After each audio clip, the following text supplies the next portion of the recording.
All right, good morning, and thank you for listening to PrepperCon Radio. We've got a fun day ahead of you today. You're listening to K-Talk, AM 630. This is PrepperCon Radio with Scott and Shane, the prepared guy. Good morning. How you doing today? You know, I keep wondering that exactly. Oh, I'm loud there, aren't I? You keep wondering? Yeah. How am I doing this morning? No, I'm doing all right. All righty then. How about you? I'm doing pretty good. It's a beautiful Wednesday morning, and I'm headed to the mountains when we're done here. Yay. So Can I go with I'm you? bugging out, getting out of town. Sounds like a plan to me. Which is a great intro into our topic today. But I'm going to hold off. Cool. Because I want to remind everyone that this hour is brought to you by the game-changing first aid company, Survival Medical. The coolest thing about it is they've actually figured out how to make sure your first aid gear lasts as long as your food storage. Nobody else does this. Nobody has even come close to this. So if you're looking for a first aid kit designed to last as long as your food storage, go to survival-medical.com.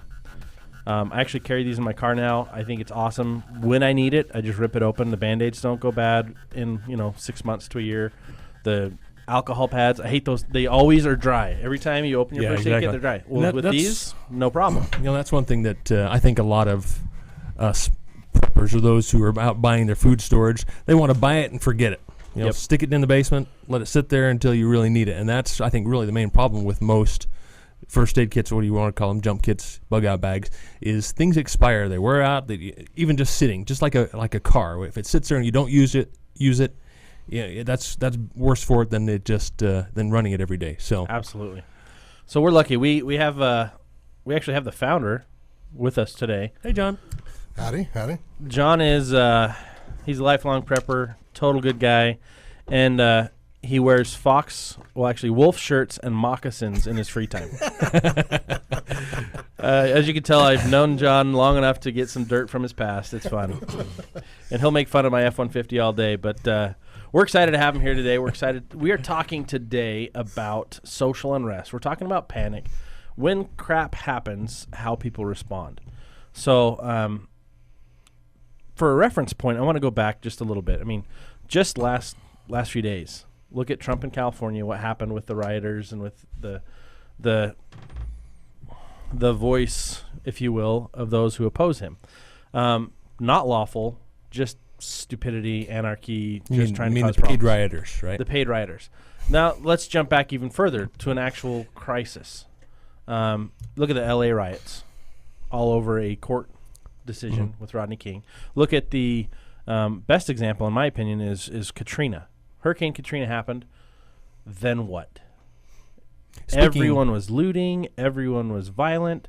And I've got a clip we want to play here just to kind of give you an idea Cool. What we're talking about today. But if you don't think crap's going to hit the fan and you don't think people are going to behave a little badly, you're flying blind, my friend. Let's make sure this plays here. Looting has long been a sad fact post-hurricanes. Also struck this casino in Biloxi, Mississippi, and a New Orleans Walgreens while the one-man band played on.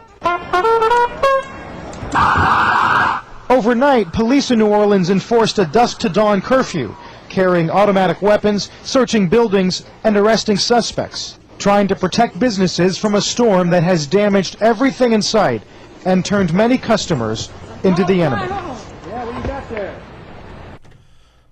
So the sad truth is people overnight will change how they act, how they behave, and what they're willing to do. Now fast forward a few months, or you don't even have to go that far, a few weeks, because most homes don't have enough food to last a week. Kids are hungry. What's a parent to do? Speaking of L.A., you guys seen the movie Battle Los Angeles? No. Oh my gosh, we're going sci-fi already?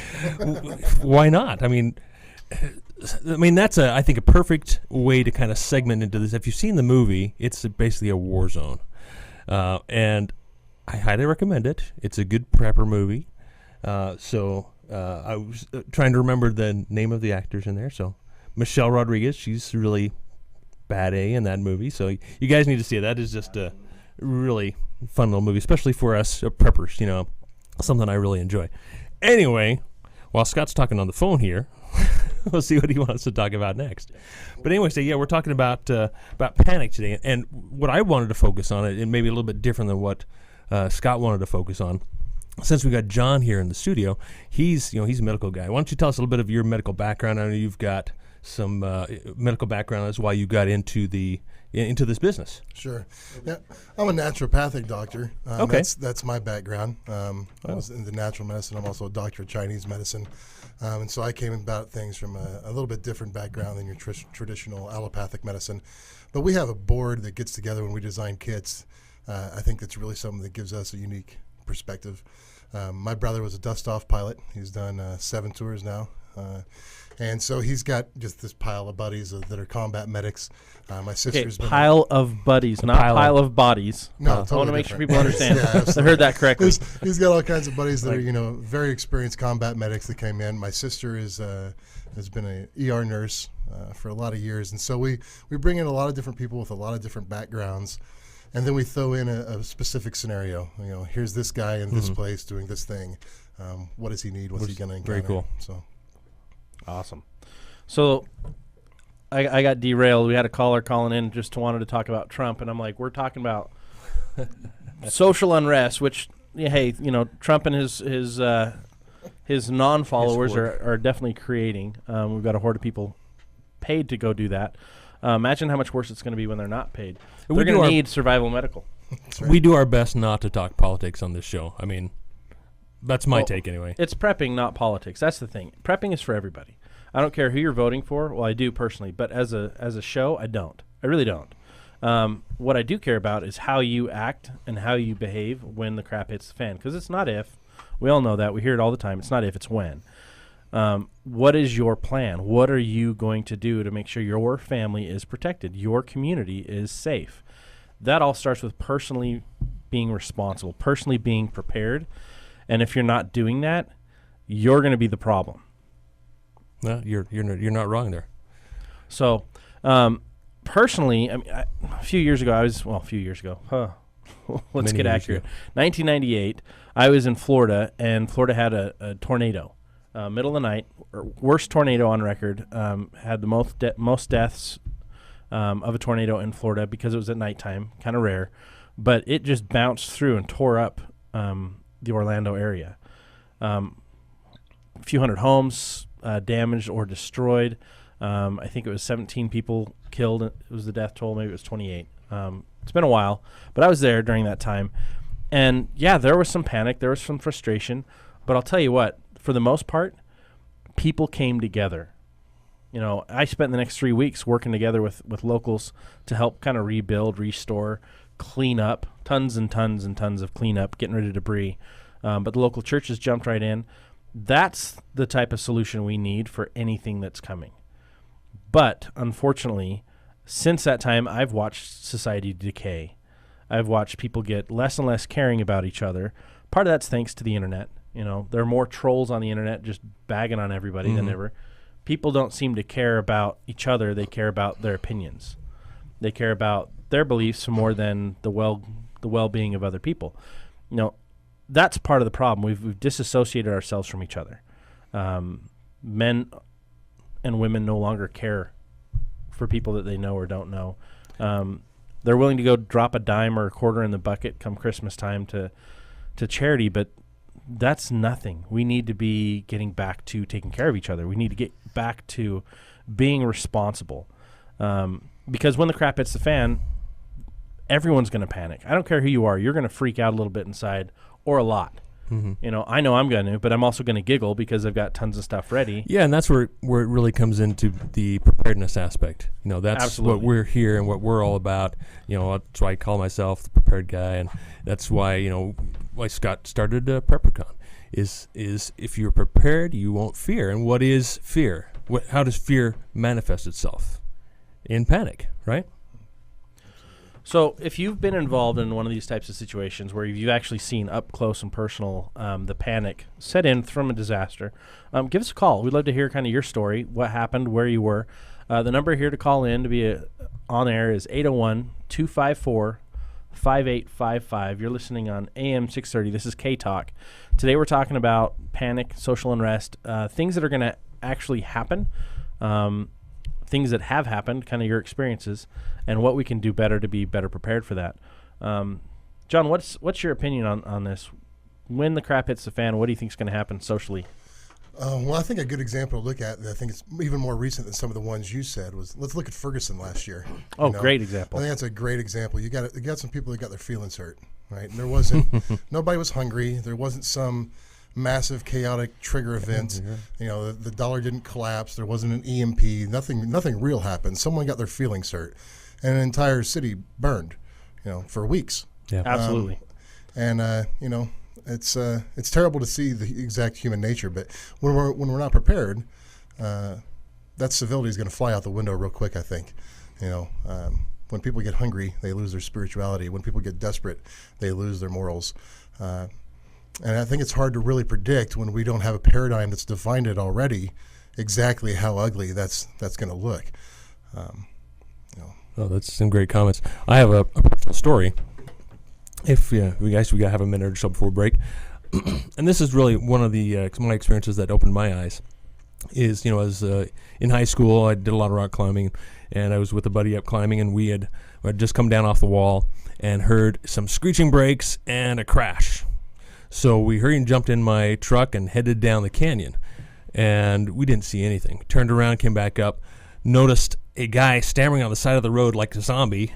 And he was bleeding. There's blood coming down his face, and you know, I was 17 or so at the time, and we pull over, and they had gone off the road, and this guy had climbed up off the road. It's fairly steep off the side of the road down where the river is, and we had gone down, you know, really not knowing what to do whatsoever.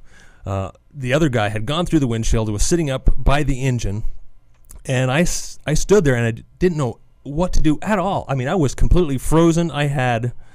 My brain was not working whatsoever. And I just stood there. I really didn't know what to do. Anyway, so that led me to go and get my EMT certification because I felt so useless, so helpless. I don't know that I actually panicked. I just felt completely helpless. And so, but there was definitely a lot of fear involved.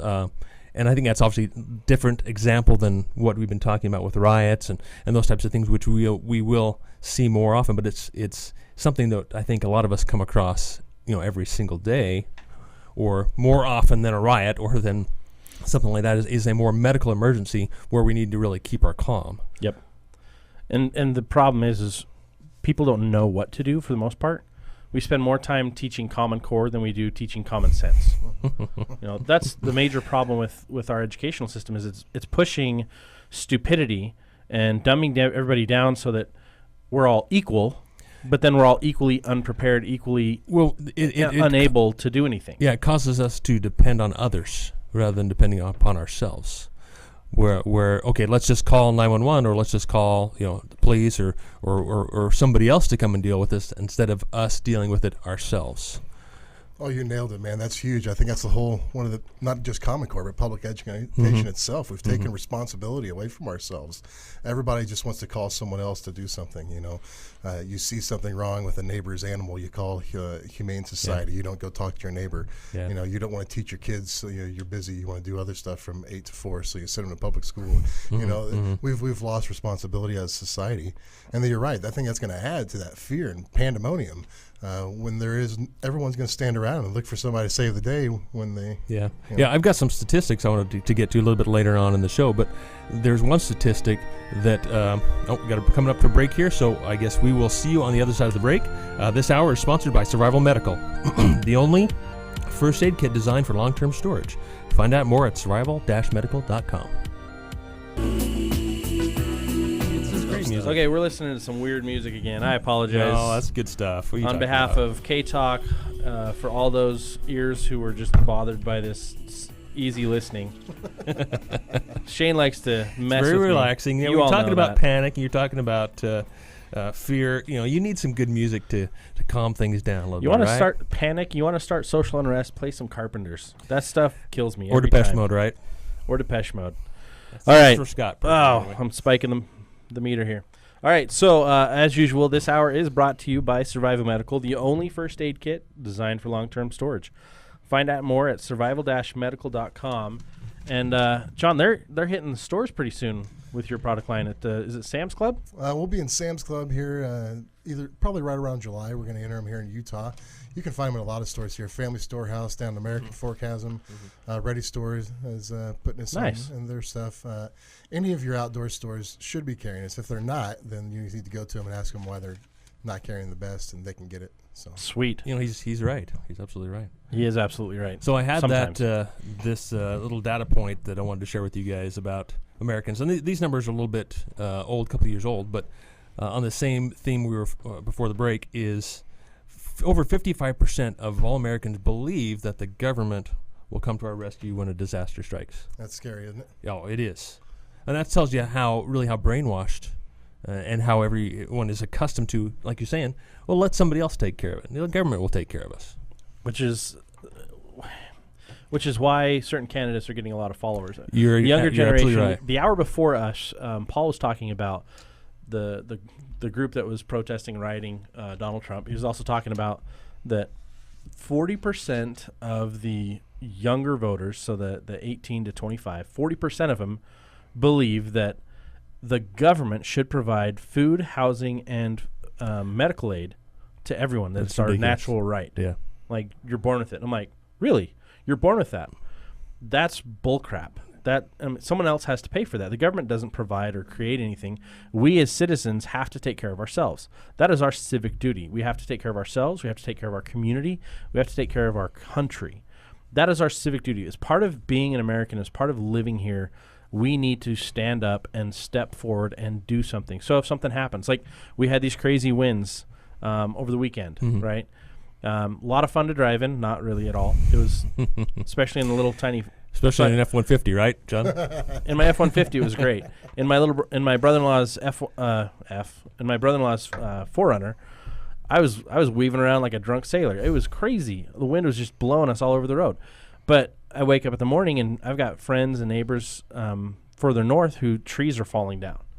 Right. Thankfully, in our little block, nothing bad happened, but it was quick cleanup, easy cleanup. But the neighborhood came together to take care of it. That's one of the things I do love about the area we live in is people are really quick to help when there's something that needs to be done. There's always, every spring, there's the spring cleanup with the elderly in our neighborhood where you go and you help, you kind of remove the big dead branches, the bigger trees that are going to be problems. You go help clean that up, and thankfully we did that 2 days before the winds. So that was like perfect timing. But were you affected by something this last weekend? Was the windstorm bad enough that something happened? And how did you react in the morning when you wake up and your giant oak tree is now in your neighbor's yard and maybe on their car? That's just the little stuff. When we have an economic collapse and everyone's running to the bank to try to take a withdrawal, from their deposited cash, and they can't get it, how are they going to react? So my question is, how does one stay calm during emergency? How do you avoid going into that panic mode? I mean, do you have any comments on that, John? Well, I think training, it doesn't matter what discipline you're in, as a fighter, I went in and we trained the same motions. You were a fighter too? What haven't you done, John? I used to fight there on Team Quest out of Portland, Oregon. Oh, wow. And so, you go in and you do these things over and over and over again repetition. So that you don't have to think about it anymore. And it's the same way with preparedness. You sit down at family home evening, or you sit down at family council, or you sit down with your family and you make a plan. You discuss it. You discuss with everybody, this is what we're going to do in this scenario, and this is how we're going to handle it. And the more we talk about that, the more normalized, I guess you could say, it becomes, and then you've got a reaction that's kind of built in. It's not something you've got to figure out on the fly. And I think that's one of the biggest things. You don't want to be figuring this stuff out on the fly. It's going to be a stressful situation, and so that's why you've got to have a detailed plan, not just hey, I've got a bug out bag. Well, where are you going with that bug out bag? Right. What are we going to do? How are we getting there? You've got to have a detailed plan, or it's going to be chaos. Well, you need backup plans too. Mm-hmm. Absolutely. If Plan A is not going to work, go to Plan B. Plan B is not going to work. You got Plan C. I mean, you should have 3 or 4 backup plans for every major plan that you have. Whether it's just a house fire, whether it's a neighborhood evacuation, you need to have a plan. We actually have a caller, Paul. He wants to talk about panic. Let's bring him on the line. Hey, Paul, you're live on K Talk. What have you got for us today? Hold on, not working. Turn him up. people Paul. didn't watch. Let's have you Hello? start over. We didn't Oh. have the mic on right. That's my bad. Well, first I have a comment. 55% of Americans didn't see how the government responded to Katrina. No, you're absolutely right.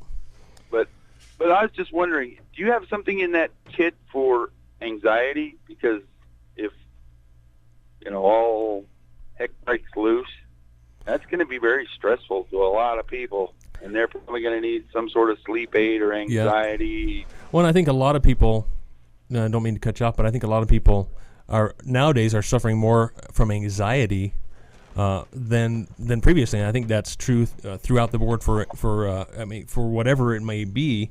People are more sick now. And I sure call anxiety a sickness. I wouldn't call it a disease, but why do people suffer more anxiety now than previously? I would answer that just with my personal experience in natural medicine. I think we see that more so as a society because we've got big pharma pushing it as a problem. Yep. No, you're right. They like to create problems because creating problems creates dollars. Now, not to say that anxiety doesn't exist. I'm not saying that at all. Mm-hmm. I'm saying it's pushed so other people can make money. I think one of the best ways you can deal with anxiety is getting in check and being in a spiritual and mental place where you can be aware and mindful of things. Mm-hmm. Anxiety is the fear of something to come. So if we're being mindful and we're being in the current moment, there's nothing to be fearful of. There's nothing to be anxious of. The problem comes from projecting a future as a possibility instead of being mindful in the moment. And anytime we're mindful in the moment, we deal with the situation as it comes to us. It's the projection of what's going to happen that causes that fear. Not to say that there aren't some of those situations. There's some great natural medicines out there that we can use and be aware of those plants. Valerian Root is a great one, and that you can make your own tinctures out of. You can store it in the powdered form in some capsules to deal with that. It'll grow well out here in the Mountain West. Okay. So there's ways to deal with that. But I would say, again, when we're talking about anxiety, let's be prayerful. That's a way to get rid of it. Absolutely. And let's be mindful. And I think it also goes back to, okay, let's put our responsibility on the pharma companies to solve our problems. Exactly. Let's jump back for a second. So Paul's question was, is there anything in your kits that helps with that? And he just dropped off the line. But is there, probably not. Well, it depends how you look at it. Sure. I think having anything that helps you be more prepared, that's going to help with your anxiety, right? Yeah. Right. So maybe not directly. There's no Xanax in the kit, if that's what the question is. However, if you've got a bug out bag that's ready to go, and you've got your 3 days worth of food in there, and you've got a way to start firing away, you know where you're going, and a way in our kits particularly to take care of injuries or burns or severe bleeding. All of those things is going to reduce your anxiety level. The Absolutely. more prepared we are, that anxiety level is going to disappear. Absolutely. And I think what you need to, or what I need to consciously in an emergency take into account is, okay, I need to remember to stay calm. Sure. That's seems pretty obvious. The opposite of panic is calm. So, but if you just have that in your mind, okay, I need to stay calm in order for me to focus. I know that when I panic, which obviously doesn't happen anymore, right? I'm totally prepared, so I don't panic at all ever, right? So is just to remember, because obviously anything that causes a panic may be unexpected. It may be, if you're foreseeing it, you can prepare for it, right? I think one of the biggest things, we actually were talking about this in our little group up in Idaho where I live. All of the gear in the world isn't really going to prepare you for this situation as much as understanding the situation you're going into. We need to very subjectively study what this situation is. Now, we all have a different scenario of what we're preparing for, but the more we study that and really look at the possibilities, the more mentally prepared we're going to be for it. Because, again, all the things in the world, if you're freaking out, you're toast. Yeah. The number one rule in any survival situation is the clarity of mind, And I think the best way to do that, as we discussed, that's really kind of what we came up with as a solution, was let's seriously study what's going to happen so that we can be prepared for it mentally when it does. Again, I'll go back to fighting. I used to envision myself in the ring and envision my opponent doing certain things, and when I found myself in the ring and that would happen, I was prepared for it because I'd already envisioned it. And so the more detailed we can make that happen, in our preparedness situation, I think the more prepared we're going to be for it. Yeah, and I think what everyone needs to keep in mind is that knowledge weighs nothing. Oh, absolutely. You don't have to put it in your pack. It's not going to add to the weight of your kit, but it's invaluable. It's really invaluable. So, I guess talking a little bit more about panic, I have some family members that do suffer from some anxiety, and there are certain techniques that you can practice to basically calm down to breathing, right? Exactly. For the very first one, great one is breathing. Absolutely. Yeah. And I don't mean to get into all the technical of how to stay calm and stay panicked, but I think it's a lot of people know these techniques, but to keep them in mind when you see an accident, when you come across the accident and someone's got a bone sticking out, what do? Do you freeze up? Is your mind going to freeze up, or do you automatically, like you're saying, with practice, with training? Okay, I'm breathing. I'm going to breathe. My first thing, I'm going to stay calm, and then, okay, what do I do next? Focus. Exactly. So there was a time once when I actually had a panic attack.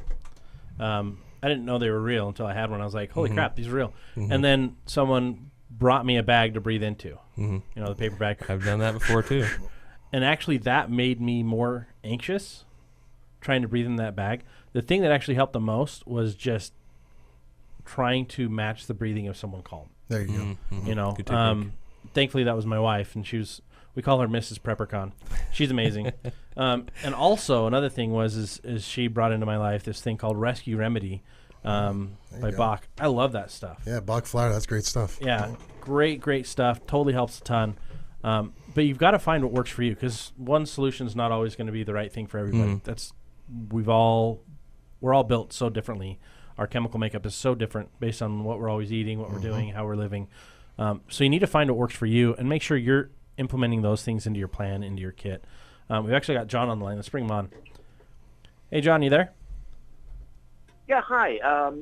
This is fascinating to me. I had an incident a few years ago where I went to a first aid class for a company I worked for, and they watched a video of people who were in a car wreck, and everybody stood around staring.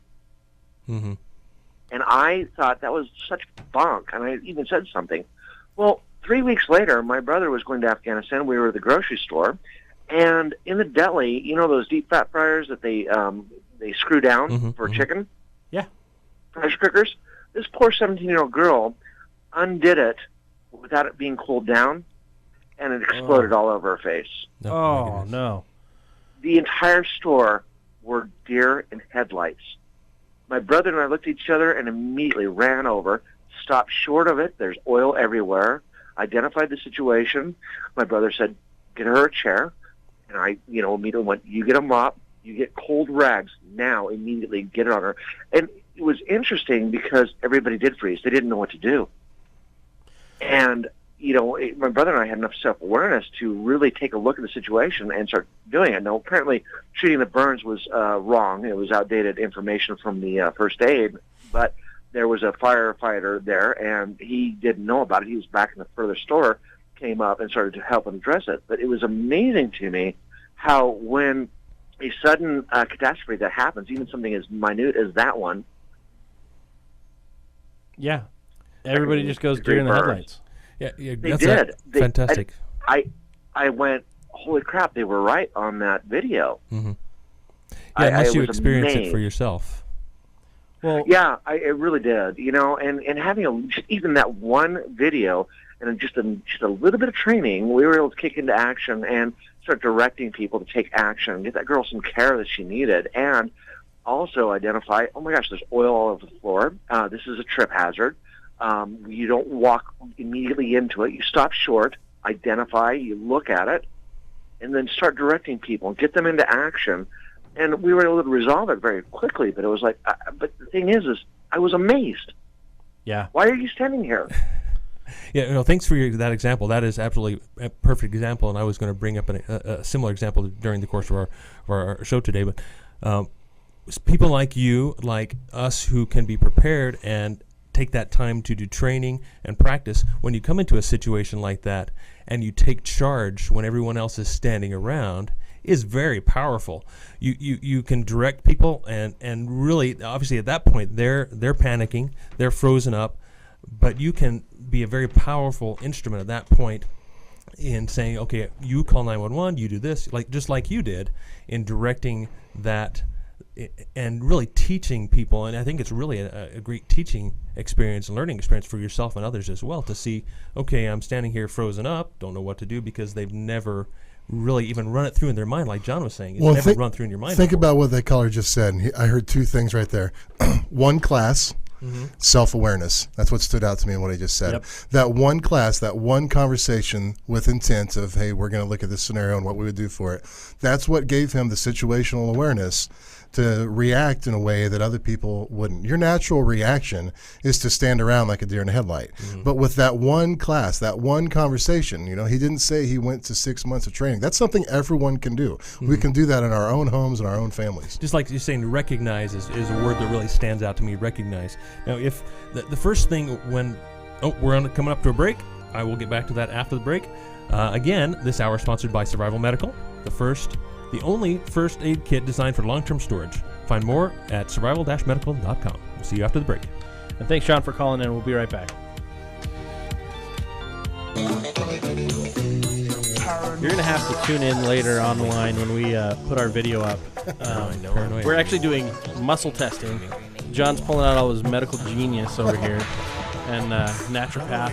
What am I saying right? You're a naturopath? Yes, naturopath and DCM, Dr. Chinese Medicine. Dude, he's over here testing stuff on Shane, and Shane's failing. I'm failing. But his body's being honest, which is awesome. There's no failing, exactly. It's not failing, it's being truthful. You have to, what we were talking about on the break is you have to test things for yourself and find out what works better and what works and what doesn't work. It goes into really all types of natural remedies. Also talks about how to identify what's wrong with the body. But going into a panic situation, it's the same thing. You want to prepare for it. You want to do what you can to get ready for it. You want to recognize. You want to be able to pause, take a snapshot of what's going on, prioritize, and then go into action. And I think one of the things that we brought up in the last segment that I think was a little overlooked was the caller brought it in that they immediately started giving assignments to each other, but then also the firefighter jumped in. Give assignments to the people around you, because if they're just standing there, they're in the way. If they're working, if that assignment is okay, you leave. Yeah, don't be afraid to send somebody on their way. You can leave now. We got this taken care of. I remember that in football practice as a kid all the time. Someone would get knocked out and everyone huddle right around them, and they're like, "Get out of the way! Give them some room. Give them some room so we can get some air and get other personnel in there to help them." Well, and oftentimes we all just kind of lurch onto the situation. We're all like, "Hey, what's going on?" In Utah, we call it the rubberneck syndrome. Oh yeah. If there's an accident, everybody's stopping and slowing down, and everyone's watching, but no one's doing anything to help. Yep.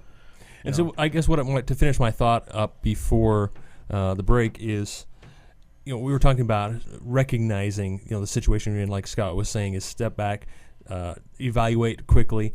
But these people who are standing around, and like me in my example, our first reaction is either fight or flight, because that's our natural instinct to either run or fight. And I think for most people who, especially in our day and age, the way we've been programmed through the media, through everything, which we won't get into, that we've been programmed more to fly to the flight and not do anything than actually to fight or take action. Absolutely, or even better, someone do something, right? Exactly. That's what you hear in that situation. Somebody a lot. else do something. Yeah, someone do something. I'm taking action. I'm taking action. Somebody else, hey, go do something. Yelling, "Is there a doctor in the building? Somebody help!" Which is better than standing there and doing nothing. But right, look for the resource that knows how to fix it. Or should in some way know, and make sure you're not asking for a PhD doctor when you're needing a medical doctor, or asking for someone who starts fires like an arson when you need someone who's going to put fires out like a firefighter. Make sure you're going for the right resources, people. Common sense, not Common Core. So I want to shift gears a little bit. I want to talk more about Survival Medical for the last segment because we've got John here. John's been awesome to help support the show. And so I want to give him a little time. Let's talk more about Survival Medical this segment than panic and all the other fun stuff that we deal with when crisis happens. How did you jump into this whole medical marvel, which is Survival Medical? I mean, where did that path start? say, hey, I need to completely revamp how first aid kits are done? Just observation, being an entrepreneur, you look around at holes that need to be filled, right? And as I've seen the preparedness industry take off in the last 10 years, the 3 B's of preparedness have always been beans, bullets, and Band-Aids. And you saw this great increase in production and quality of food storage and ways to store it. Look at all the awesome tactical stuff that's happened in the last 10 years, all the cool products that have come out and all the great training courses. But then you look at the first aid, and there was some problems, that needed solutions. And I think it's an overlooked part of preparedness. Small things can become really severe really quick when it comes to medical emergencies and preparedness situation. A twisted ankle is something maybe we don't think about a whole lot right now, right? I go to the doctor, or I go to Walgreens, I get some ACE wrap. It's no big deal. I sit on the couch and watch some extra football for a few days, right? In a preparedness situation, something that small as a twisted ankle could put my whole family's life in jeopardy. I mean, it really is. It's that dramatic, right. Not to mention we're going to find ourselves in situations that we don't do all the time. Like these days, I sit in an office chair a whole heck of a lot more than I used to. If all of a sudden next week I've got to till my garden by hand, that's going to hurt, and I'm going to get hurt. I'm not ready for it. If I've got to chop wood with an axe, you know what I mean? I'm going to get hurt. Burns is a huge one. We always make sure our burn kits are extremely extensive because in an emergency situation, think about it. How are we going to light? We're going to use fire. How are we going to cook? How are we going to heat? And so none of it. Who does that? Unless there's some Amish people listening to this radio station right now. There's not a whole lot of people that are lighting their house, cooking their food, and warming themselves with a fire. And they're not used to it. Can the Amish be listening to this, or is it only when they're on their Rumspringa? I think they can. That's I think sweet. they could. If you're Amish and you're listening to this, call in. We would love to talk to you. You guys have the coolest set of skills out there. You're living daily how we should be focusing our skill set building. Well, and to get to what you're saying, how did I get into this? I mean, honestly, that kind of ties into it. I grew up on a homestead in southern Missouri. We went to the grocery store, went to Sam's Club. Did you catch that? He said Missouri. That's right, Missouri. Not Missouri. That's right. And not misery. No, 2 totally Missouri. different things. We went to Sam's Club once, twice a year, bought some peanut butter, honey. Mom had wheat that she bought from Bishop's Storehouse that we ground up. But other than that, we grew everything. And I had a lot of, in that part of Missouri, there was a lot of Amish around. And so really, I mean, I was kind of born into the preparedness thing of that's how we lived. And so I've always been looking at things from that perspective of, if life changes and it's not as predictable as we currently are experiencing, what are we going to do as a society? Because most people are so detached from those real things. Food comes from a grocery store. Cops solve all your problems when things get weird. Firemen put out fires. Sometimes all of those blocks are going to fall down. Maybe it'll fall down for a long amount of time. I think it will. I think that's what's coming. But maybe if it's a short amount of time, things unravel ridiculously fast. Oh, yeah. Well, it's funny. I mean, you talking about how you grew up in a survivalist or preparedness family, prepper family. I think a lot of us did, and we've quickly detached ourselves from that as a whole, as a community. Yeah, just why? Self-reliant. There's a question family. I want to ask. Why? Why do you think we detached from that? Because it was easy. There you go. Exactly. And so how then do you go back? Convenient. And I want to ask you guys this, because I think this is the biggest thing we've got to do as a community is how do you change that, right? How do you educate? How do you inspire that to change? I mean, that's got to change. Well, how do you turn that back on when somebody's turned it off? Well, the thing is, first step is turn off your TV. Sure. I mean, that's what the programming is for. That's what all the commercials are for. That's what all the advertising, marketing is for. So to make our lives easier, right? Just listen to K Talk. That's it. That's Only right. media. Turn everything else off. I actually just replaced the battery on my Ford F-150 because it was time. It was a 2005. It's had the same battery the whole time because it's tough like that. And so put a new fresh battery in there. Did that come in pink? Did you find a pink battery? No, it came in polka dots, though. It's really that's cute. That's cute. Put it in there, and it reset all my stations. The only one I've reprogrammed is K-Talk. Yeah. Why? Because most of it really, honestly, it's not worth listening to. Yeah. TV, not really worth having. The problem we have is everyone's so fixated on demand. On it, our entire life is on demand. You need help, 911 on demand. Boom. I've gotten to you the need point. Food. Yep. Turn right, turn left. You're in the drive-through. You want to watch a movie. Well, let's stream something right now on my phone, on my TV. Everything is so simple, quick access that we've gotten complacent in our lives. People are losing the skills that we grew up with.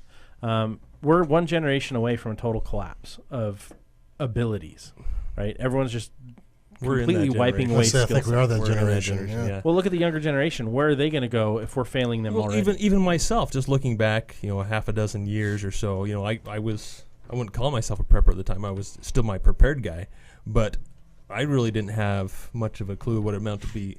Truly be self-sufficient, to truly try and follow the Constitution. I had an idea, but I didn't really know like I know now. And there's a big difference between, I'm a Republican and I believe in constitutional liberties, but that's completely different than where I am at now. Sure, you got to study that root, right? Exactly. Yeah. All the way to the roots. Absolutely. I kind of associate myself as more of a repub-lib, as in libertarian, constitutionalist. So rep-lib constican, I guess. Something I'm like a little that. bit of everything. I like that. But I think one of the problems is we're just abandoning common sense so much because we're getting so filled with the easy way to live. Pamper yourself. Everything on TV.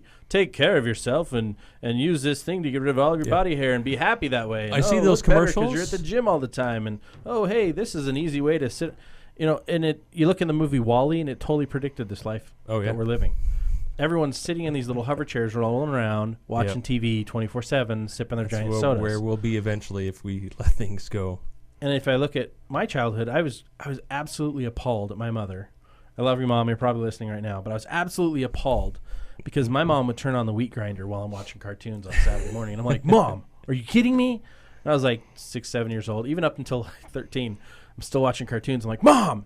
And she's making the best bread, my favorite bread in the whole world. But the grinder goes off. You had an electric wheat grinder, man? I know, it was amazing. Wow. But it had a hand crank when the power goes out. Holy smoke. And I was so ticked, but I was like, afterwards, I was always so grateful. You had the burros going around the circle with the... Yeah, man. I'm from the Ozarks in Missouri, where the hoot owls interbreed with the chickens. We didn't have no fancy electric wheat grinders.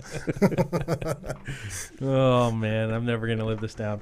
So, but it was just how we did things. We didn't go to the store to buy bread. My mom made bread every Saturday, and she'd give a few loaves away, and people loved it. One of my favorite breakfast meals at the time was bread and milk. I would just take the good milk, pour it into a bowl with all the homemade bread torn into little pieces, and that was my cereal. I powdered loved milk? It.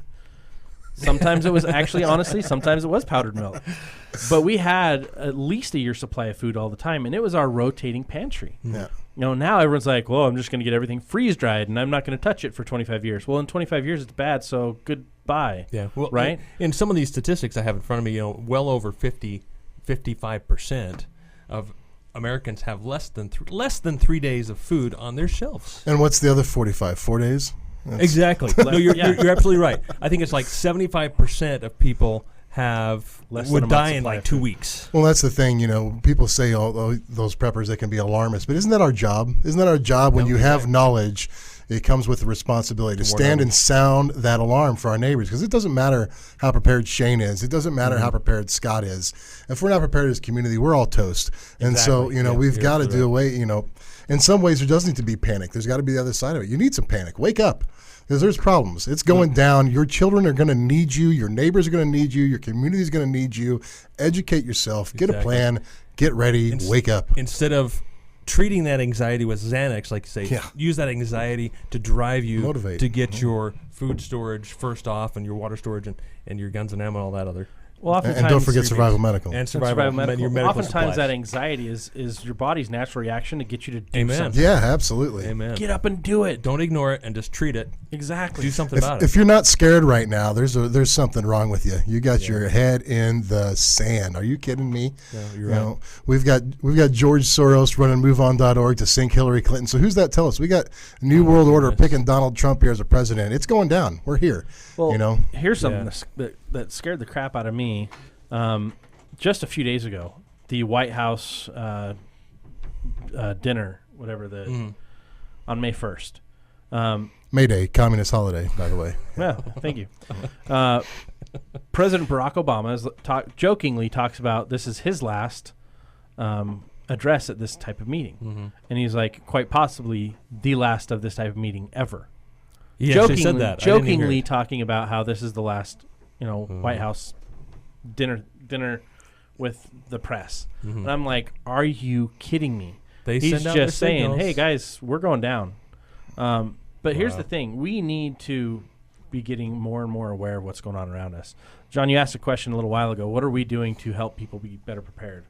Individually, I want you to ask yourself that. What am I doing to help better prepare my family, my neighbors, my friends, my community? That's why we created PrepperCon in a fun, exciting way to engage people and get them prepared and get them better aware of what's going on. That's why we have this radio show. That's why we bring on guests like John and Survival Medical so that your family will stand a chance getting through what's coming. Pay attention. Thanks for listening. You're listening to K-Talk AM 630. We're out of time. We'll catch you next week, same time, same station. Thanks, guys. Thanks, John. This hour's been brought to you by Survival Medical. Survival-medical.com. They're game changers, guys. We all need a safe place to retreat to sometimes. Whether you're planning to bug out for the apocalypse or want a quiet place to relax and get away to, UtahSafeHaven.com is your solution. Founded by preppers for preppers. They have the best properties for sale, ranging from small campsites to 50 acres or more. Pricing starts at just $19.9. And the best thing, everyone qualifies for their special in-house financing and no credit checks. Call Utah Safe Haven today at 435-315-8346 or email info@UtahSafeHaven.com and discover how quickly you can find your safe haven. That's 435-315-8346. Hey, Lucy.